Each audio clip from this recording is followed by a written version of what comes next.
Welcome to day 24 of the course in Mastery. Today, Tom Wood is going to talk about personal financial management, and then CPA and attorney Sandy Botkin will show you how to maximize your tax benefits. Here's Tom. At one point in my life, I was $75,000 in debt. I had no income, no prospects, no friends, and seemingly no future.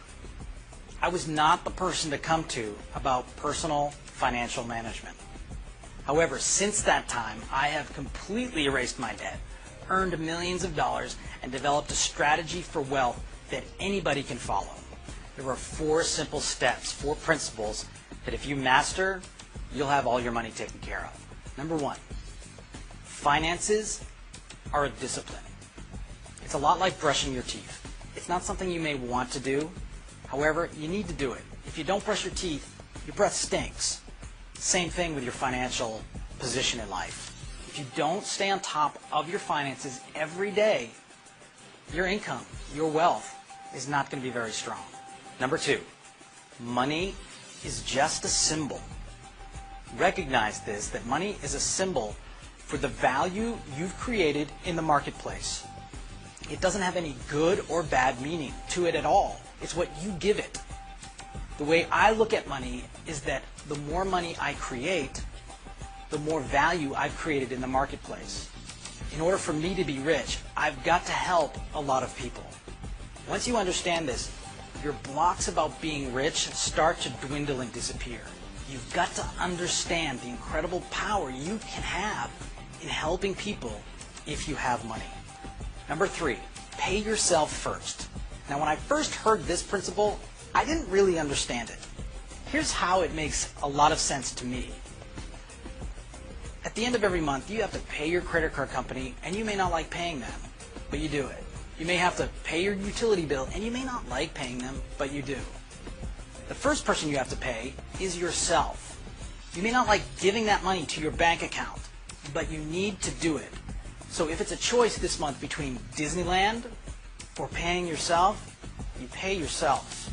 Now, once that money's in your bank account, you need to take that money and reduce your debt or increase your income. Reduce your debt or increase your income. That does not mean going to Disney World. I hope you understand that. Pay yourself to increase your income or decrease your debt. Number 4, you must study and master money. Even if you hate it, you've got to study and master money. Now, unlike brushing your teeth, the more you study, the more you do study and master money, the better you get at it. What you need is a continuous program where you have access to information about money. Hey, that's Mastery TV. We'll see you tomorrow. Thanks, Tom. Sandy Botkin is a CPA and attorney, as well as a former trainer of IRS attorneys, who now spends his time helping people maximize their tax benefits. In today's clip, he explains that there are 2 tax systems in the United States, one for employees and one for business owners, and why being a business owner gives you a huge financial advantage in life. Here's Sandy. Why most Americans overpay their taxes to the tune of thousands. There are 3 major myths that's creating this. Myth number 1 is, well, I only made $50,000 or $30,000 a year. Why do I need to know about taxes? Because if what I say generates a loss in your business, and we're assuming it's a bona fide business, that loss can be used against any form of income you have. Interest, dividends, wages, rents, anything.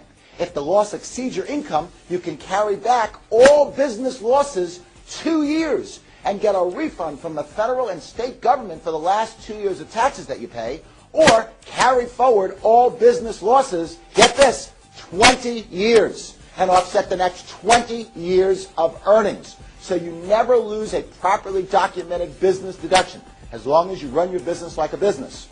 But there's a bigger myth than that, and that myth is that my accountant takes care of my taxes, or my spouse takes care of my taxes. Nothing can be further from the truth. I equate that with a doctor taking care of our body. Wouldn't it be great if we can eat all the fattening foods we want, and once a year we go to a doctor's office and we get one of these Roto-Rooter jobs? My favorite myth is my mechanic takes care of my car. Those of you who have ever owned an older Jaguar would appreciate that myth. In fact, Jaguars are the only cars made in the world that have more vertical mileage than horizontal.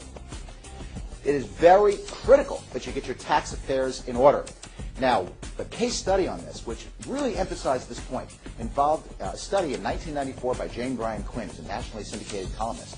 And she did a study of a couple who made $40,000 a year. Now, $40,000 didn't go far enough, so the husband said, honey, you got to go out and get a job. And she did.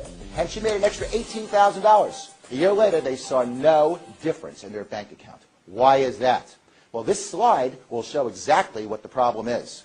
On that $18,000, they have $5,660 of federal and state income tax, most of which is non-deductible. Well, this slide will show exactly what the problem is. On that $18,000, they have $5,660 of federal and state income tax, most of which is non-deductible. On that $18,000, they have to pay Social Security of 7.65%, or $1,377. And as visual proof, look at your paycheck. That's exactly what it is. They then have car expenses. We assume they commute 10 miles a day, round trip, very conservative. At the IRS 37.5 cents a mile rate, that's $975 of commuting, which is non-deductible. They then have child care of $100 a week for 3 kids. I'm not quite sure where you get child care for $100 a week. You get a little bit of a tax credit, but basically that's $85 a week net of that credit, which is $4,400 a year of non-deductible child care. And I'm making this specific so you see why in a minute. Then you have lunches at work. Don't you have lunches with colleagues? We assume they spend $6 a day, 5 days a week. So that's $30 a week, 50 weeks a year of non-deductible lunches. Then better clothing. You know, when you're working, you have better dry cleaning, more clothing. That's at least $1,200 more of upkeep. And finally, since both couples are working, do you think they want to cook? No, they want to eat out more. And their eating out costs have gone up by $1,600.